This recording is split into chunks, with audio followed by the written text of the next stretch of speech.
Hello, and welcome to a very timely episode of What Democracy Looks Like in the podcast. In the next two episodes, I will be sharing an interview I recorded on August 3rd, 2024 with Toufic Sarieddine about Lebanon. This is part one of that interview. You can find part two wherever you got this one, or you can go to the website www.democracyinpodcast.com. There you will also find blog posts about this and other countries featured on the show, extra resources, etc., etc. Okay, before we get started on this episode about Lebanon, there are two things we have to deal with. One is kind of technical to do with the format of this episode within the series. The other is, shall we call it a trigger warning? Shall we call it disclaimer? Let's go with disclaimer. Okay, we'll deal with the technical one first, then we'll deal with the other one. So, bear with me. So this is actually the first country I've covered where I've only got one guest rather than two. So we're going to be straying somewhat from the usual format of this podcast. This guest is also someone who is a member of the diaspora and who hasn't actually been able to vote in their country. Now, both of these things, as you'll discover as we go through the podcast, are really relevant for the situation we're going to be talking about. But I have added some more detail about this, or I'm going to add some more detail about this in a longer written blog post on the website, which you can find at democracyinpodcast.com. Please go check that out if you are interested. And now for the trigger warning. I guess because this podcast has never previously featured a country on the brink of war, nor one located in quite possibly the most controversial part of the world, I've never previously thought to give a disclaimer, but here goes, first time for everything. Okay, remember, this podcast is a window into a conversation between two strangers. It is shared with you as a way for you to get a little glimpse into how someone you would never otherwise meet experiences their world. Now, I am not an expert on the Middle East. I do not speak the languages. I'm not a journalist. I'm not an academic with any knowledge of the topics discussed. In fact, the whole point of this podcast is to hear the voices of averagely informed, non-expert people who are sharing their own point of view, to find out what they believe about their political system based on their experience of it, in contrast to how it's described in textbooks or by journalists. So, there is a war going on right now in Israel and Gaza, which, as the time of recording, seems about to spread into Lebanon, if not further. This war is having a huge psychological impact on people around the world, including Jewish and Muslim communities here in the US. As such, if you know that listening to a podcast like this right now is going to be upsetting, if it's going to be difficult to hear, then please turn this off. This interview is going to be about what the concept of democracy looks and feels like to someone from Lebanon. It will discuss the US, various European countries, and Israel in terms of concepts like colonization, and it's going to include pretty explicit criticisms of those countries. Similarly, the interview will include criticism of Hezbollah. So in the same way, if that is something you feel is inappropriate or insensitive, or you may just struggle with it this time, then the next two episodes are probably ones that you should sit out. The interview will, hopefully, because that's why I'm making this whole podcast series, give you a little glimpse of how people really think in this country, beyond the simplistic kind of news headlines that foreigners abroad have access to. So please consider this as a trigger warning, because I don't want people to feel bad, but I also don't want people to start blowing up my email with hate mail afterwards. So if you are not in a space emotionally or mentally where you can hear any criticism of the countries that are going to be mentioned in this podcast, then, it's okay. Turn off this podcast and go listen to something else. And with that, let's get on with it. Good morning, good afternoon, good evening. My name is Toufic Sarieddine. I come from Lebanon, specifically from two very different places. I grew up in the city, in the capital actually, which is Beirut. Mm-hmm. But my father's hometown is a place huddled between the valleys of Lebanon's mountains called Zibdin, which is a mostly Druze village. I'm a Druze myself. Mm-hmm. Most people in my hometown share the same last name as I. Oh, interesting. We're all kind of related. So yeah, that's where I grew up A very, Yeah. very not strictly conservative place, but a more Mm-hmm. conservative place than the capital, which is bustling and very Mm. diverse and a lot more fun than the village Right. when you grow up. You know, the village is more fun when you're a child and you can go about frolicking and playing, you know, outdoors. But then PlayStation gets introduced and we're all sitting at home. I feel that's You know, almost universal, right? Yeah. maybe, yeah, Yeah, yeah. yeah, yeah. So, and where do you live now? I currently live in Nagoya, Japan. Oh, awesome. Yeah, yeah. And how long have you been there? And have you lived other places in between? 8.5 years in Nagoya, Japan. Mm. I lived briefly in Washington, D.C. when I did like an overseas student exchange stint. I've lived in Georgia, the country, Mm. not the Oh, right. state, Yes, yeah. for a month. I went That there this once was as well for a month as well, actually. Yeah. ah Yeah, a yeah, long like time ago. it's a month-long place. You know what Yes, I mean? yeah. Like in my in my opinion. Yeah, that's it so far. Well, I guess in Japan you must have seen elections there at some point. Yes, I have seen elections several times, Mm-hmm. both municipal elections and nationwide elections.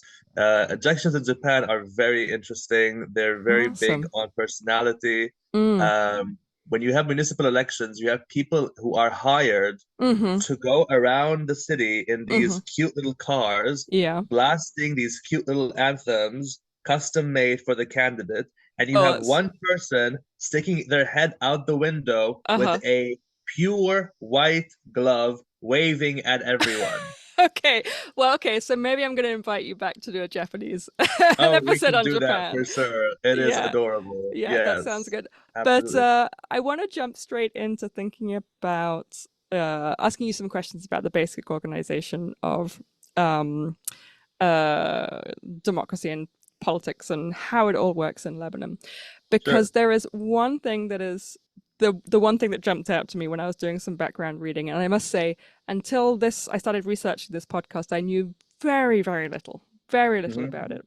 But Hmm. this idea of there's a quota system that I read about, so the major political roles are divided up by different religious groups, and they Yeah. are by law, right? So before we get into talking about that, which I think is really fascinating, I think we should probably just in very quickly talk about what those roles are and get the very basics, and then we can sort of come back around to discuss that. So let's quickly run through like president versus monarchy, Senate and Congress or Parliament, and does the president actually have power or are they a figurehead, so that we know who we're talking about when we talk about those divisions of All right. roles. Yeah, yeah. So the three big political roles in Lebanon are um, the Ayatollah. No, I'm kidding.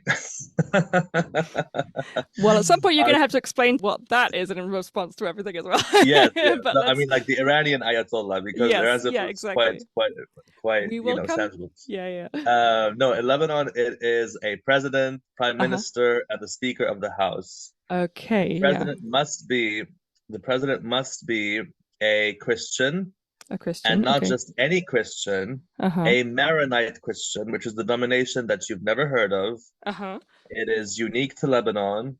Its adherents would tell you that it is what makes Lebanon unique. The Interesting. rest of us don't quite know what makes it so spectacular and Mm-hmm. so different than the others. But hey, what can you do? The Speaker of the House must be a Shia Muslim. Mm-hmm. Mm-hmm. Currently, our Speaker of the House is Nabih Berri, who has Mm-hmm. occupied the role for over 30 years. Okay. Criticize that, then you are a Zionist. Okay. Right. So that there you go. That's the first issue. Right. Yeah. And the Prime Minister has to be a Sunni Muslim. Mm-hmm. Mm-hmm. This role was occupied famously by Rafiq Hariri, Mm-hmm. who after who our airport is named. Okay. Our airport is called the Rafiq Hariri Airport. Mm, mm, mm. He was a Saudi businessman and very wealthy. Mm-hmm. And in 2006, he implemented reforms to. No, 2006 he was assassinated, but Mm, we can get to that later. But mm, mm, he is pretty much thanked for Lebanon's brief level of prosperity mm, in the mm, 2000s when mm. we picked up our economy back from a devastating civil war, 15-year civil war. Right. Um, he was assassinated. His son took over because we love it when sons inherit roles from their dads. It is like almost erotic how much we love it. And then he was ousted during our revolution in 2019. Okay, yeah. But he was the only one who was ousted. Of The the rest three. stayed. Yeah. Of the three. Yeah. Of the yeah. three.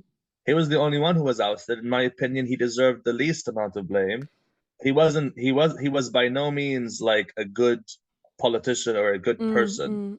He was famously caught sending this I don't want to say prostitute. I don't judge, send gifts to whoever you want. Right. He sent $16 million to this chick in South Africa. Okay. Meanwhile, like there are cities that are Sunni cities, like Tripoli, for example, in dire need of investment, right. with like record unemployment. And that's why are you sending this woman $60 million?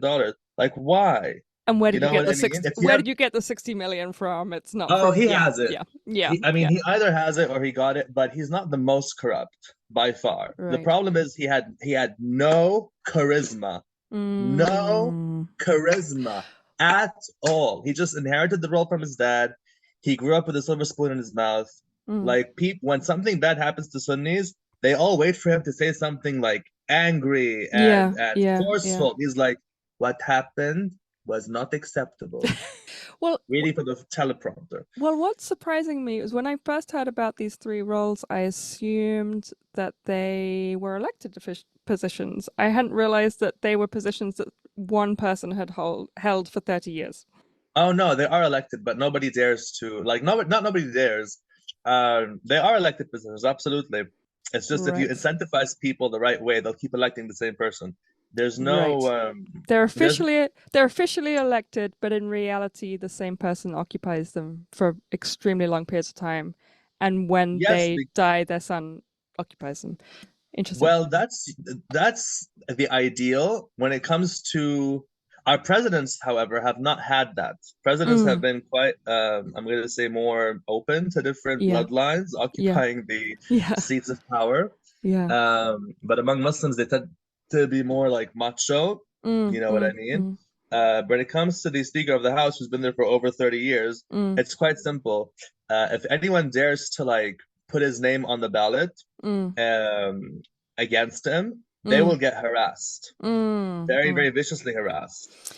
But if it's within one religious group, would they get harassed by people within that same religious group?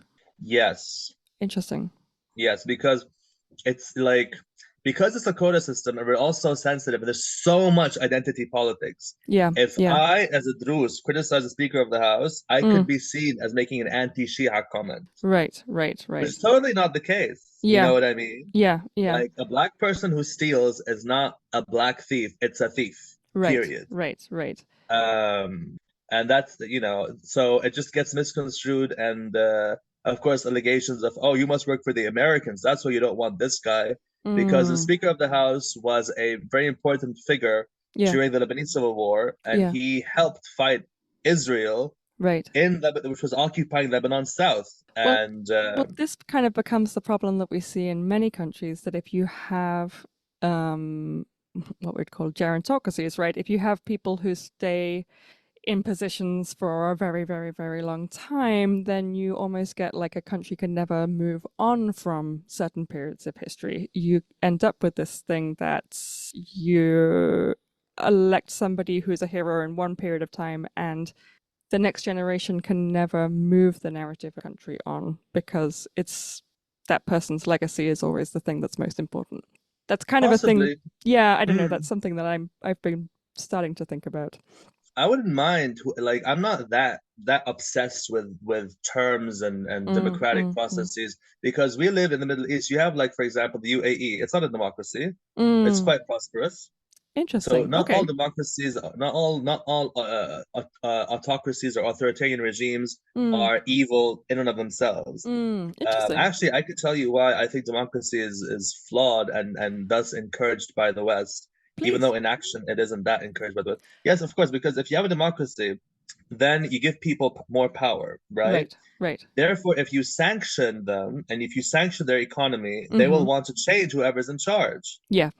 So it's a way for you to guarantee government change if things don't go your way as a Western power. Right. Whereas in the dictatorship, people have less of a say. And so you can impose all kinds of sanctions on them, like Iran, like Mm-hmm. North Korea, and nothing will change because they're able to suppress it because they're like the dictators. So Interesting. in an ideal world where there's no Sanctions. when there's no Western imperialism or Western exceptionalism, where the Mm-hmm. West truly respects international law and upholds and enforces it, I Mm-hmm. would be all for democracy. But right Mm-hmm. now, because it is flawed, I'm not like its biggest proponent. So I'm interested that you see democracy as a problem because of things that happen outside of democracy, not because of the concept of people within a country Oh, having the ability to vote itself. both. Democracy has many flaws. Like you look at the MAGA movement, for example. Mm-hmm, mm-hmm, mm-hmm. Donald Where Trump was the biggest slap in the face to any proponent of democracy. Right. Whereas most of the problems I've been exploring have been cases where the concept of democracy is one thing, the reality of it is completely different. Quite, yes. Right. Uh, It's all very well to have a wonderful democratic system, but if all of your politicians are not doing things that you actually elect them to do, i.e. there's corruption, then mhm. what is the point? Yes, yes. And also, yeah, so for example, in Lebanon, Mm, um, going back to Lebanon, there's as you said, a quota system also mm-hmm. in our parliament. Like Okay. you have to have 8 members who are Orthodox Christian, eight Okay. members who are Druze, 30 something Maronite Christians. Okay. So it's clear who's getting most of the power. Mm, Uh, mm, and I think these were, I think, done to ensure that the way the general makeup of the country is reflected in parliament population wise. mm. However, we haven't had a census for quite a long time. Oh, that's Lebanon fascinating. has less Christians today than it Mm. had when these were decided. So if censuses were taken today, the number of Christians in parliament via the quota system would inevitably decrease. That's why there's such a movement against a census system right Yeah. now Yeah. by many prominent political Christians. parties. Yes, Christians especially. And so what happens is that okay, this member from this X religion gets voted in, Mm-hmm. and they have a choice. They can either do the right thing and support programs that help the entire country, no matter Right. what your sect is, or Right. they can do what we call pork barreling, which Yeah. is Yeah. just taking funds from the government and spending it in some way to benefit your sect, Mm. kind of, but Mm. benefit yourself the The most. most. And that has been going on for a long time. We have very limited public services because there's still a lot of ill will because of the civil war. Certain Christians still don't like certain Muslims, and Mm. the feeling is mutual. Well, this And so, system was implemented after the Civil War, right? As a kind of solution to resolving that. Is that correct? kind of, there was Yeah. Or a still as a reaction to the Civil War. yes, it Mm. was meant to ease it. It was called the Ta'if Accord. It was signed in Mm. Mm. Qatar. But nothing. It was meant to like ease these sectarian, Mm. Mm. tensions by by making things a bit more secular. Yeah. But these reforms were never implemented. Interesting. So me as a Druze, I can never aspire to be president of my country or even prime Interesting. minister or blah blah blah. So I have a lot. I'm a lot less politically ambitious Yeah. than I would be, for example, in Canada or the Right. UK or blah blah Right. blah. Yeah. Because you Yeah. see me, I'm opinionated and and loud and forceful. I'd love to be a politician, but I can't do that in Lebanon. But you It's just can't do really it. not Yeah. worth it Yeah. Yeah. for me, at least. It's interesting that a system that it's almost like a kind of sad thing that it had good intentions but went about it the wrong way. You can see why somebody might have thought it would work, and yet Yeah, in the end it backfires so spectacularly, almost by entrenching the kind of differences that it would otherwise have wanted to protect, maybe, or to. it's Mm, I never blame the system. The system is just a lifeless apparatus. I blame the people who want to benefit and rig the system mm, mm, mm. through propaganda, For example, the movement towards secularism, sorry, I mean now, or laïque in French, because we have like a laïque pride movement in Lebanon, Oh, interesting. calling for secularism. The problem with that is, to be completely blunt, people are afraid that Muslims will just take over. And if that happens, two things stand to change in the country. Okay. First, it's appeal to the West. Right. Most importantly, it's appeal to the West. Yeah. If we have a Christian president, we can say, oh, we're a Christian country. Right. And the West will be America, basically, will be less inclined to attack us. Right. Basically. Right. Second, there's a kind of sentiment in Lebanon that Christians are classier. Okay, yeah. And more open-minded. And because they're more influenced by France and Europe. And the Christians don't want Lebanon devolving into like another typical Arab country, because they see themselves as the classiest and the most educated and cultured. And that is very controversial in and of itself. On the one hand, it's very easy to correlate a large Muslim population with like less civil liberties and less quote unquote fun. But on the other, there's Christians who are Russian Orthodox Christians, who are quite strict. Well, so the correlation from that. Yeah. Well, I was going to say there are so many. One of the things I was thinking about as I was preparing for this is there are so many different types of Christians that maybe other people in places like the US have never come across. For instance, Russian Orthodox.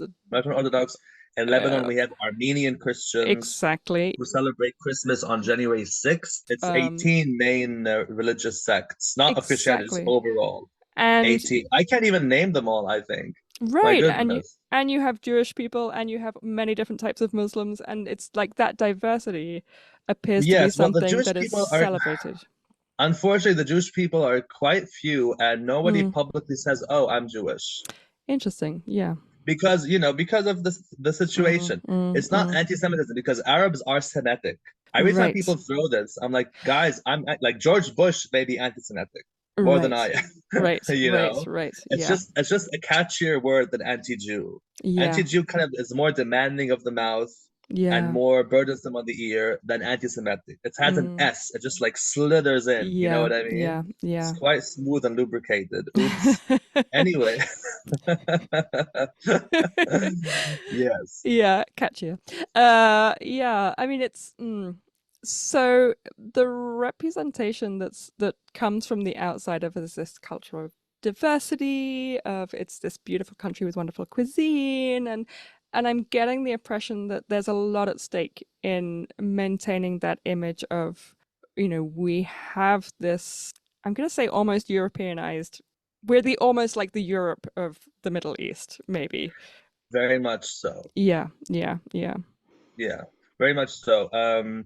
Pope John Paul, before he passed away, called Lebanon Balad al-Risala, which means the country of the message, country of like interfaith harmony. Right. And let me just be very clear, on a social level, that is the case. Like, I have Muslim friends, Christian friends, we don't even discuss it. We're all fine, we're all together. But when we talk about politics, things become tense because people who want the country to progress usually want it to be more secular. Right. And what this entails also, you can't talk about politics without talking about Hezbollah in the country. Right. Yeah. I think that's maybe what maybe that's what we need to come to. But just to sort of wrap this up, it's kind of like, in order to get to that point of secularism and to maybe address some of those stereotypes of being the Europe of the Middle East, you have to, the impact of that is that you can't change the democratic system. You can't change the way that there all this different quota system is without addressing those two at the same time. Well, there have been a few very interesting developments recently. In 2019, well, before we move to Hezbollah, I should preface this by what happened in our revolution. Our revolution in 2019 was triggered when a minister wanted to impose a WhatsApp tax. You know WhatsApp, the application? Yeah. He wanted to impose a $6 per month WhatsApp tax. And for some reason, that just lit the flame of like massive, massive public unrest. There were so many people in the streets. My friends who aren't political, who are my most skeptical friends, protested. That's like the And it last was straw. beautiful. Yeah. I was watching it from here. It was beautiful. They formed a human chain. They were giving out baklava in the streets. We love each, like as Lebanese, we love our culture so much, and we're very neighborly. It's our politicians who always try to divide us and scare us from the other people and blah blah. And the revolution was very wild, and there was like several iconic moments where this woman kicked this armed bodyguard of this one corrupt politician, and she became like the poster child of the revolution. So it also became a feminist liberation thing as well. She did what? Sorry, I think I missed that. This woman was protesting against this corrupt politician getting into his car. His bodyguard was like pushing her away. And then she just kicked him straight in the gut. Oh, kicked him. Yes, she kicked him, and that kick became like the symbol. I think I saw that. I do remember. I think I do remember. Yes. Yeah. So she's like, I don't know her name, but she's a heroine for sure. Yeah. And it was going so well, so much momentum, and people, the West was covering this as well. And we also had parties at the protests. Of course, we had parties at the protests and pool parties because in the summer. And then suddenly it came. The leader of Hezbollah, not the leader, but the Secretary General of Hezbollah, went on TV and said, "Don't do this. It will not work. It will not work. Go back home. Calm down. It will not work." A friend of mine who lives in Lebanon, Beirut suburbs, Dahi, which was recently bombed, held up a sign that just said "No to corruption," and he was harassed by people from Hezbollah. Because there's a power sharing agreement in that, okay, we're a corrupt government. We'll let Hezbollah have its arms, which are not controlled or regulated by the state, which they say is for the protection of Lebanon and its Lebanon South, especially from Israeli aggression. In return, you will quell any protests against us while we're stealing public money. Right. That is the unofficial way the country is run. It's quite unfortunate because a lot of people used to look up to Hezbollah, especially in the South, as these, pure saviors who don't steal. And in fact, Hezbollah does not have a history of corruption. But it does have a history of backing very bad people. In 2019, our president was someone called Michel Aoun, who is by far he is our Robert Mugabe. He's by far the worst president we've ever had. He was in his early 90s. Not that that's an issue, but if you think Joe Biden was bad, oh my God. He oversaw the devaluation of our currency by 90%. Yes, I've been hearing about that, right? And that's like, it's the economic I still can't wrap my head around it. These big bills that you revered as a child have become worthless now. Right. You know what I mean? It still smacks me in the face because I live abroad. If you live there, you're kind of desensitized to it. Exactly. And the older generations watching us be desensitized to it, even though they lived through the same thing. In the UK, you say, "Oh, this costs like £1 or £2 or whatever." We in my generation, we'd say, "Oh, this costs 1 thou or 2 thou." Thou means like 1,000. Right, exactly. Yeah. That's what our generation grew up with. It's so normal. Oh, that's just 1,000. Oh, that's fine. That's very cheap. Yeah. My dad's generation would find 1,000 to be astronomical. Right. They grew up on like the pound system as well. So the currency devaluated in their time also. But now, what is 1,000? 1,000 is like nothing. A penny. Nothing. Yeah. Nothing at all. It's just decoration now. It's just like, it's wallpaper now. And I still cannot wrap my head around it. In addition to that, he oversaw capital flight. Right. People's bank reserves disappeared. Right. I know. It's very sad. This one old man, made like the deal of his life and got $1 million, put it in his bank. The next day, the capital flight happened. He became penniless. He had a heart attack and he died. Oh my God! Yeah. And that's just the rich. That's just like the well-to-do people. Right. Exactly. The rest of the working class just saw their savings just disappear. With And the there were bank just massive empties. protests again. Yeah, yeah, Mhm. of course. And that was around the same time there was the explosion in the port as well, right? That's right. There's a Yeah, yeah, series yeah. of unfortunate events, a series I of mean, that was a devastating events tragedy, absolute tragedy. oversaw by Michel Aoun. Of course, I don't Mm. think he was the mastermind of any of that. He could not be Right. a mastermind of putting his socks on. But his son-in-law is the problem. His son-in-law is one of the most demented, gremlin-esque, terrible, pathetic, Mm. selfish. I could go on. I'm He's I'm like, getting it. You don't really like this guy? Like oh God, nobody does. Nobody does. He is absolutely brazen. You know, okay, let me just give you one example. Just Go I'm for gonna it. sum up Give how me your terrible this guy is. favorite terrible I will example give of you this the creme person. de la creme of Yeah. how messed up this person's head is, okay? He was the Minister of Energy Mm-hmm. for many, many years. Mm-hmm. In Lebanon, you cannot get 24-hour electricity from the Right. state. Right. Impossible. There's something called a generator mafia. This mafia leases you generators to Uh-huh. provide you with electricity privately, and Okay. you pay them monthly. Right. And it's not in their interest for the state to provide more Of electricity. course. Yeah. So there's like a relationship between the two. The Mm. funny thing is that during his son-in-law, Jabran Bassil, during his tenure, the Mm. Ministry of Energy received billions of investment, Mm. billions of dollars and euro as well Yeah. Yeah. from Yeah. the EU, from Yeah. other countries to like help the country out. Right. Very, very nice of them to do. Mm. The coverage did not increase substantially at all. It's a Right. small country. What Yeah. is the problem? Right. What is the problem? Right. Right. People get stuck in elevators, for example. Yes, Right. yes. Right. It's like This is everyone's during worst nightmare. Corona. People Yeah. needed like breath machines, blah blah blah blah. Yeah, it's that's kind of one of the things where, you have this image from the outside and you see things on the news of like, they're suffering so much because they have no electricity and this is due to the economic collapse and so on. And then you hear the little nugget of information of like, oh, somebody's son-in-law owns the generator renting company. And you're He like, doesn't own it. He doesn't own it. There's no proof of that. But right.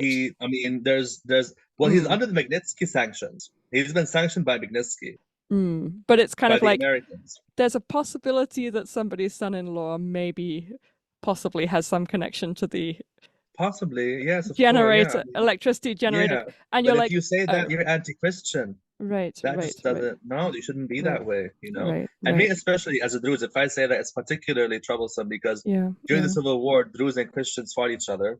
right, right. So they think that I'm harboring some kind of ill will Mm, from that, mm, mm. which is far from the case because even Christians hate them. Like even, you know Right, what I mean? right, right, right. Any Well, rational person would hate them. there are many ways to.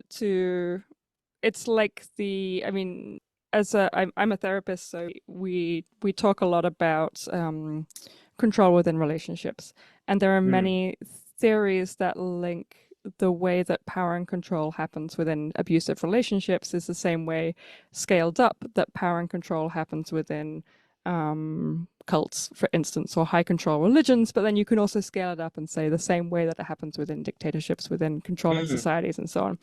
And it's mm, this thing of constantly defining reality, saying mm, the thing that you see in front of you that is blindingly obvious, that's not true.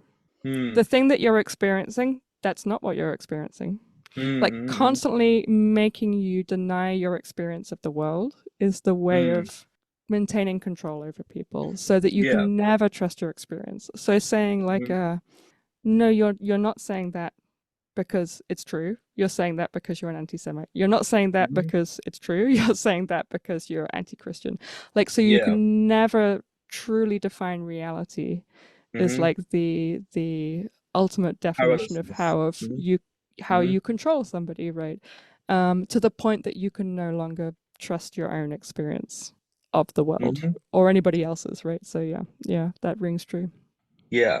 So we can, and he signed a not a formal pact, but Mm, he made a very public view of his deal with Hezbollah of them like becoming partners. mm, And mm, what the mm, deal has entailed is that he can just run amok with public funds, and they'll quell any resistance, so long as their arms and the supply of those arms is not at all impacted by the state. So let's come back to Hezbollah now, because let me ask a really basic question, which is one I've been kind of confused about for a while, and it's going to sound so like Oh, that's 101. fine. But like, they're not elected, right? What No. is their Well, relationship to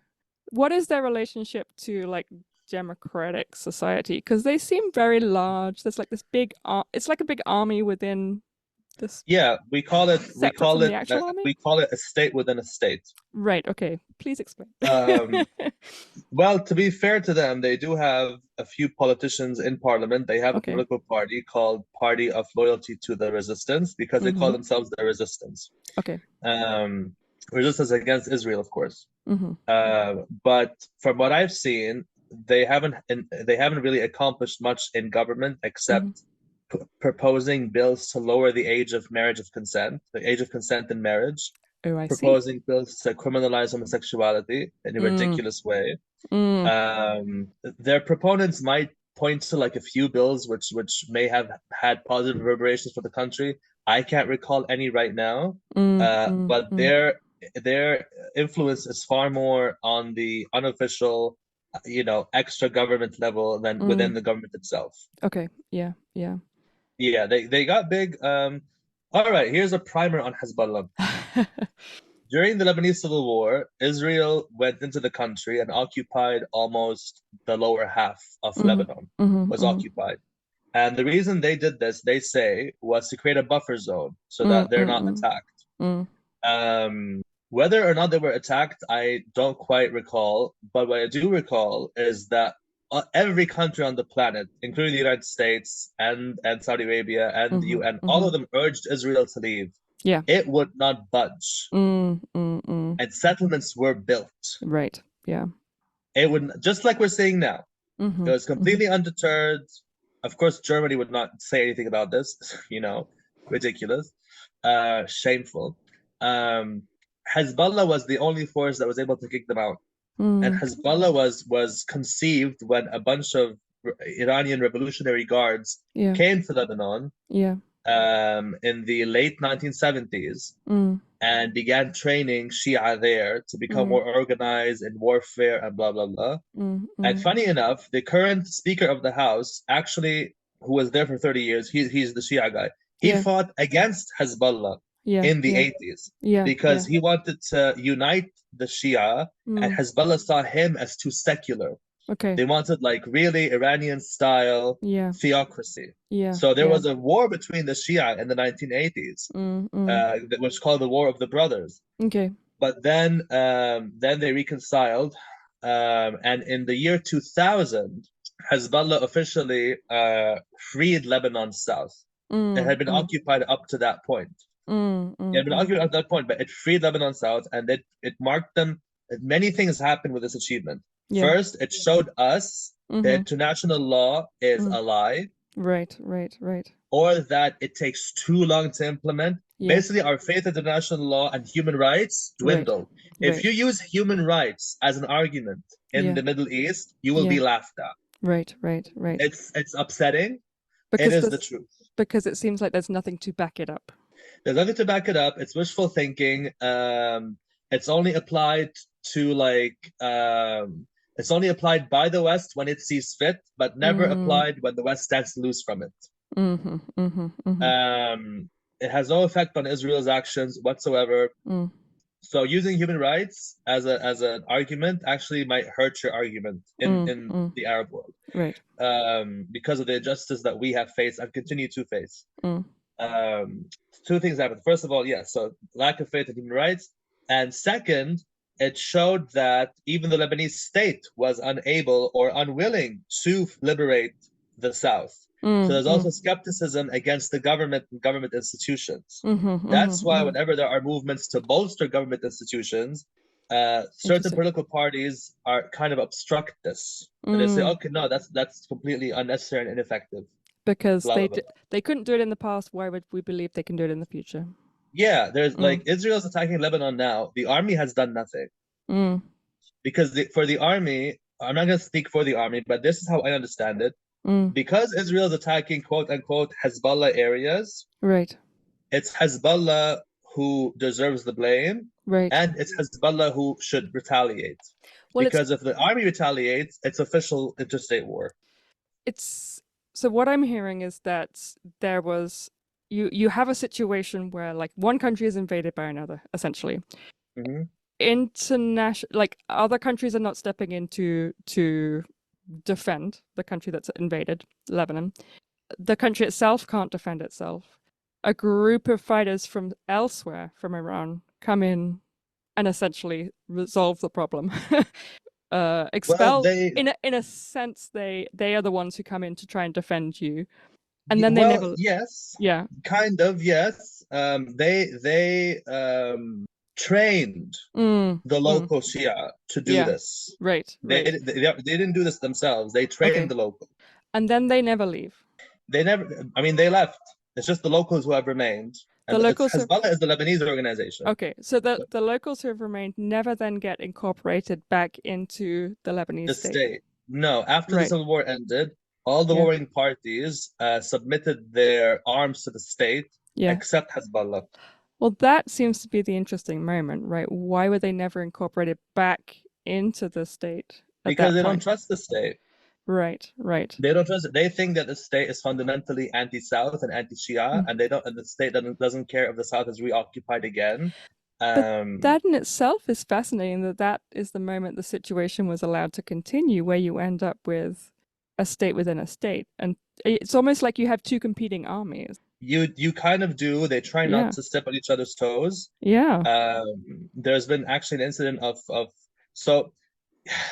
Yeah, there's two competing armies. They both claim to be defending the whole country. They go about things differently. Hezbollah was very popular in the 2000s or early 2000s, and its popularity dwindled to its lowest ever, I think, in 2019, because they had this open pact with Michel Aoun, the worst president ever, who destroyed the country, and they were defending him. And everyone was like, "What are you doing? Like, you're supposed to be Muslim. You're dealing with these satanic devil people who are stealing, who are making us shut down our generators during the summer. Like, who are you partnering with?" So you know what I mean? So their popularity was at its lowest in the 2019s, and before October 7th, their popularity was at its lowest. October 7th happened, and we were reminded why they were there to begin with, and now they're more popular again.